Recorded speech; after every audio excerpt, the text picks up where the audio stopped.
All right, so the fun of the day is getting this motor all the way up out of the water while it's being stored.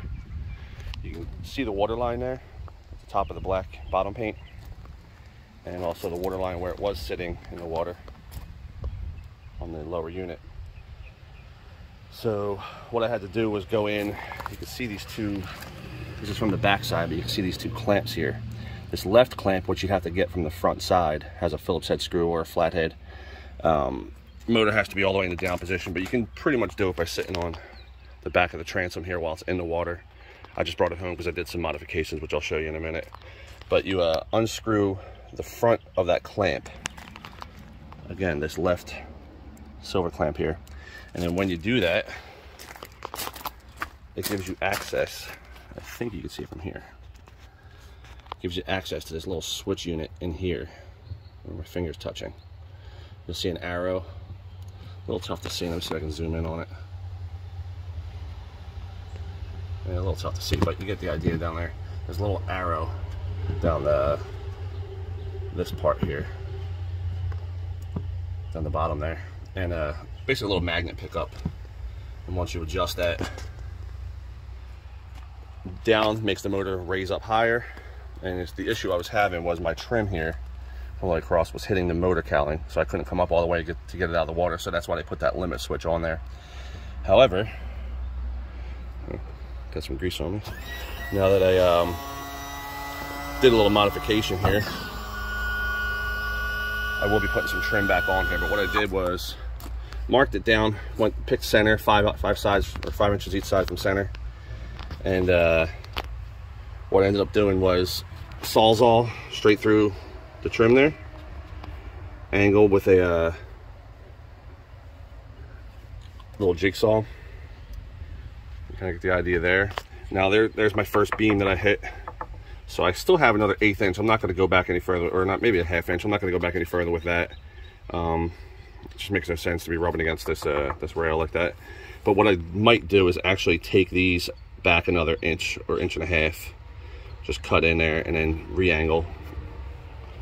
Basically here, another 1.5 inches cut in, because these corners, if the motor's at all turned, if it's not straight and it's all the way up in that position, it doesn't give it much turn, maybe a 1/4 turn on the steering wheel, and it'll contact the cowling. So that's the next project, but or I should say the finishing touches of this project. I might try to bring the motor up another, I don't know if I can cut out here a little more, maybe we'll see.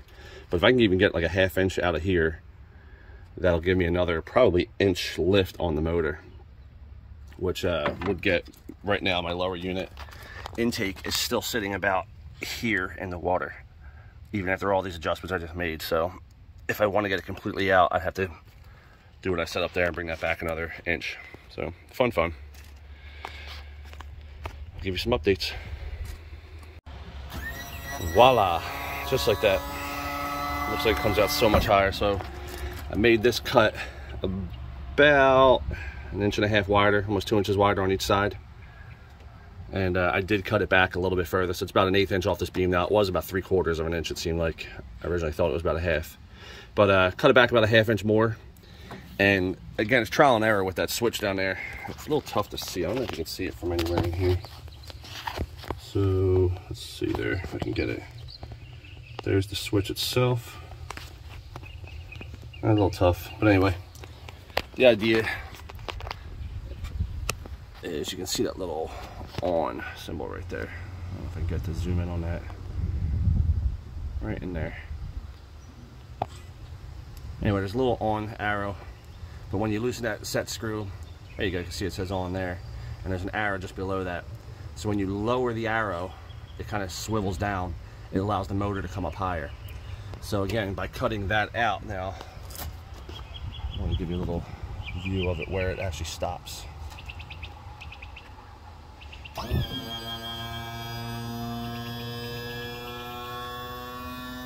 And that's the automatic stop. So clears all sides by a good 2 inches, the front by about 1/2 inch, but that's what I needed. I know the book says to give it about, I think, 1 5/8 inches play, but I needed to give it a lot less than that, so I could, there you go, you got about 1/2 inch there, just so I could get the lower unit and the intake there out of the water. So hopefully that makes the trick and does the job. In 2017, probably really 2019, they sold me as SHO 200. Probably the same thing for the 250s and 300s. I hope that helps people.